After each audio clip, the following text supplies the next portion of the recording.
எல்லா தமிழ் மக்களுக்கும் என்னுடைய வணக்கம்.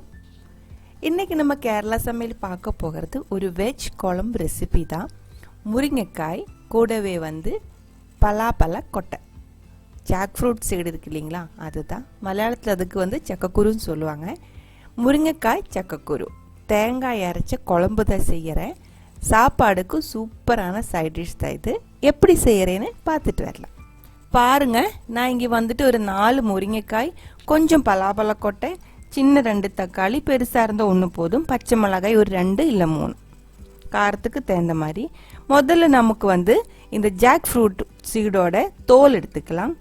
தோல் எடுக்கும்போது மேலே இருக்கிற தோல் கட்டியாக இருக்கும், உள்ளே இருக்கிற தோல் சாஃப்டாக இருக்கும். இப்போ நான் எடுத்துருக்கிற இந்த கொட்டை கொஞ்சம் ஈரமாக இருக்குது, அதனால கொஞ்சம் வழுக்கிற மாதிரி இருக்குது. நீங்கள் தோல் எடுக்கும்போது இந்த ஃப்ரெஷ்ஷாக இருக்கிற அந்த கொட்டை இருக்குது இல்லைங்களா, பலாப்பழ கொட்டை, அது கொஞ்சம் ஒரு பேப்பரில் விரித்து போட்டுக்கோங்க. வெயிலில் போடாதீங்க. விரித்து போட்டதுக்கப்புறம் சீக்கிரம் அந்த மேலே இருக்கிற தோல் காஞ்சிடும். அப்புறம் அந்த தோல் எடுக்கிறதுக்கு வழுக்காது, சீக்கிரம் எடுத்துக்கலாம். அப்புறம் அந்த உள்ளே இருக்கிற தோல் எடுக்க வேண்டாம்னு நிறைய இடத்துல சொல்லுவாங்க. அது ஏதோ ரொம்ப சத்தை இருக்குது, அது அப்படியே தான் நம்ம சாப்பிடணும்னு சொல்லுவாங்க. ஆனால் நான் எடுக்கும்போது இதே மாதிரி ஃபுல்லாக எடுக்க மாட்டாங்க. கொஞ்சம் அங்கே இங்கேயும் தோல் உரிச்சதுக்கப்புறம் இந்த கத்தி வச்சுட்டு கொஞ்சம் அங்கே இங்கேயும் இந்த மாதிரி தோல் எடுத்ததுக்கப்புறம் இப்படி குழம்புக்குள்ளே போட்டுரு. பொரியல் வைக்கும்போது இப்படி தான் எடுப்பாங்க. இது வெயிலில் போட்டு காய வச்சுட்டு எடுத்தால் சீக்கிரம் வேகாது, அந்த டேஸ்ட்டும் இருக்காது. அது பார்த்து பண்ணிக்கோங்க. இப்போ இந்த பலாப்பழம் ஒரு 25 பலாப்பழ கொட்டை நான் எடுத்துருக்கு. அந்த முருங்கைக்காய் கூட குழம்பு வைக்கிறதுக்கு கொஞ்சம் அதிகமானாலும் கொஞ்சம் கம்மியானாலும் பரவாயில்ல. இது கழுகுனதுக்கு அப்புறம் கட் பண்ணிக்கோங்க. ஒரே மாதிரி கட் பண்ணிக்கோங்க. நான் ஒரு கொட்டை நீளமாக 4 கட் பண்ணிட்டு இப்போ குழம்பு வைக்க போகிறேன். தேவையான அளவுக்கு தண்ணி ஊற்றிக்கோங்க. வேகிறதுக்கு மட்டும் தண்ணி ஊற்றிக்கோங்க. அப்புறமா மூடி வச்சுட்டு வேக வச்சுக்கலாம். கொஞ்சமாக உப்பும் போட்டுக்கோங்க. அதிகமாக குழம்பு கொதிக்கும் போது அப்புறமா போட்டுக்கலாம். இப்போ பாருங்க, நல்லா கொதிச்சிருச்சு. கொதிச்சதுக்கு அப்புறம் தீ கம்மி பண்ணி வச்சுக்கோங்க. இப்போ ஃபுல் ஃப்ளேமில் வச்சு தான் நம்ம கொதிக்க விட்டேன். கொதிச்சதுக்கு அப்புறம் தீ கம்மி பண்ணி வச்சுட்டு மூடி வச்சுக்கோங்க. அது அங்கே இருந்து நல்லா வேகட்டும். இப்போ பாருங்க, வெந்திருக்கு. ரொம்ப ஃபைனாக அந்த வெண்ணெய் மாதிரி வேகலை. நமக்கு சக்கக்கூறு அப்படி வெந்தால் தான் நல்லா டேஸ்ட்டாக இருக்கும். ஆனால் நம்ம இப்போ முருங்கைக்காய் இதுக்குள்ளே போட்டு கொடுக்கல, அது போட்டதுக்கு அப்புறம் இன்னும் வேக வைக்க வேண்டியது இருக்கு. இப்போ பாருங்க, இது வெந்திருக்கு. இது போதும். இப்போ நம்ம எடுத்து வச்ச அந்த வெஜிடபிள்ஸ் போட்டுக்கலாம்.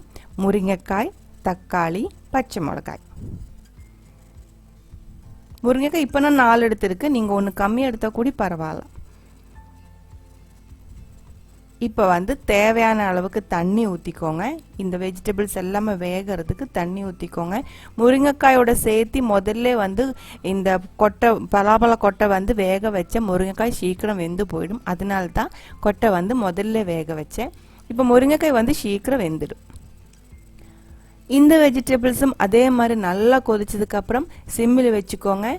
அது அங்கே இருந்து நல்லா வேகிறதுக்குள்ளே நம்ம இதை அரைக்கிறதுக்கு தேங்காய் ரெடி பண்ணிடலாம். மூடி வச்சுக்கலாம். இப்போ பாருங்க, நான் அரைக்கிறதுக்கு 1 கப்பு தேங்காய் எடுத்திருக்கு. இந்த தேங்காய் கூட ஜீரகம் ஒரு 2 பிஞ்சு தான் எடுத்திருக்கு. நீங்கள் ஜீரகத்தோட டேஸ்ட் ரொம்ப பிடிக்கும் அப்படின்னா 1/4 டீஸ்பூன் வரைக்கும் போட்டுக்கலாம். அப்புறமா ஒரு 3-4 சின்ன வெங்காயம் கட் பண்ணி போட்டுக்கோங்க. இது சாப்பிடாதவங்க போட வேண்டாம், விட்டுருங்க. அப்புறமா ஒரு 1/2 டீஸ்பூன் சில்லி பவுடர், வரமிளகாய் பவுடர் 1/2 டீஸ்பூன். தேவையான அளவுக்கு தண்ணி ஊற்றி நல்லா ஃபைன் பேஸ்ட்டை இதே மாதிரி அரைச்சி எடுத்துக்கோங்க. இப்போ பாருங்க, நம்ம நல்லா அரைச்சி எடுத்து வச்சிருக்கு. முருங்கைக்காயும் நல்லா வெந்திருக்கு. இப்போ நம்ம அரைச்சி அந்த கிரேவி இதில் ஊற்றி தேவையான அளவுக்கு மறுபடியும் தண்ணி ஊற்றி மறுபடியும் கொதிக்க வச்சுக்கலாம். சக்கக்குரு, மாங்காய், முருங்கைக்காய் அப்படிதான் காம்பினேஷன். ஆனால் நீங்கள் தக்காளிக்கு பதிலாக உங்ககிட்ட பச்சை மாங்காய் இருந்துச்சுன்னா பச்சை மாங்காய் போட்டு வேக வச்சுக்கோங்க. அது இன்னும் டேஸ்ட்டாக இருக்கும். அதே மாதிரி கருவாடு மீன் இருக்கு இல்லைங்களா, கொஞ்சம் ஷ்ரிம்பு, இந்த கருவாடு, அது அதுவும் போட்டு கொடுத்தா அதுவும் டேஸ்ட்டாக இருக்கும். அந்த மாதிரி எல்லாம் இந்த குழம்பு பண்ணுவாங்க. அதெல்லாம் இருந்தால் அதெல்லாம் ஆட் பண்ணி கொடுத்துட்டு அந்த மாதிரி நீங்கள் ட்ரை பண்ணி பார்த்துக்கோங்க. இப்போ பாருங்கள், நம்ம அரைச்சது ஊற்றி தேவையான அளவுக்கு தண்ணி ஊற்றி இது இப்போ கொதிக்க விட்டுருக்கு. நல்லா கொதிக்கட்டும். தண்ணி ஊற்றும் போது ரொம்ப அதிகமாக ஊற்ற வேண்டாம், ரொம்ப கம்மியாக ஊற்ற வேண்டாம். ஆனால் இந்த குழம்பு வந்து கொஞ்சம் வாட்டரியாக தான் இருக்கணும். இந்த பலாப்பழ கொட்டை வந்துட்டு வெந்ததுக்கு அப்புறம் இந்த கிரேவி வந்து கொஞ்சம் திக்காயிடும். அது அங்கே கொதிக்கட்டும். இப்போ இதுக்கு நம்ம வறுத்து போட்டுடலாம். 2 டேபிள் ஸ்பூன் தேங்காய் எண்ணெய் சூடானதுக்கு பிறகு 1 டீஸ்பூன் கடுகு போட்டு நல்லா வெடிச்சதுக்கு அப்புறம் சின்ன வெங்காயம் வந்து 2-3 பீஸ் சின்னதை நைஸாக கட் பண்ணிட்டு இதே மாதிரி ப்ரௌன் கலர் ஆகிற வரைக்கும் நல்லா வறுத்து எடுத்துக்கோங்க. தீ வந்து கம்மி பண்ணி வச்சுக்கோங்க. அதுக்கப்புறம் வந்து 2 இல்லை 3 வரமிளகாய், அதுவும் நல்லா ஃப்ரை ஆனதுக்கு அப்புறம் தீ ஆஃப் பண்ணிக்கோங்க. தீ ஆஃப் பண்ணதுக்கு அப்புறம் கருவேப்பிலை போட்டுக்கலாம். தீ ஆஃப் பண்ணாமல் நம்ம கருவேப்பிலை போட்டுருச்சுன்னா கருவேப்பிலோட கலர் வந்து மாறி போயிடும். இது நமக்கு பச்சை கலர்லேயே தான் இருக்கணும். அப்போ தான் நல்லா டேஸ்ட்டாக இருக்கும், நல்ல கலரும் இருக்கும் குழம்புக்குள்ளே போடும்போது. இப்போ அதெல்லாமே சேர்த்து குழம்புல ஊற்றி இருக்கு. நான் தீ வந்து ஆஃப் பண்ணல, சிம்மில் தான் வச்சுருந்தேன். இது எல்லாம் ஒரு டைம் மிக்ஸ் பண்ணி போட்டதுக்கப்புறம் உப்பு புளிப்பு எல்லாமே பார்த்துக்கோங்க. கரெக்டாக இருந்துச்சுன்னா தீ ஆஃப் பண்ணிக்கோங்க. இது வந்து சாப்பாடுக்கு சூப்பரான ஒரு சைட் டிஷ் தான். இந்த குழம்பு தெரியாதவங்க வந்துட்டு கண்டிப்பாக ட்ரை பண்ணி பாருங்க. ட்ரை பண்ணி பார்த்ததுக்கப்புறம் உங்கள் கமெண்ட்ஸ் எல்லாம் சொல்லிடுங்க.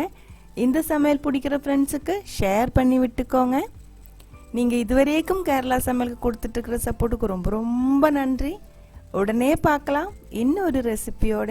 அது வரைக்கும் வணக்கம்.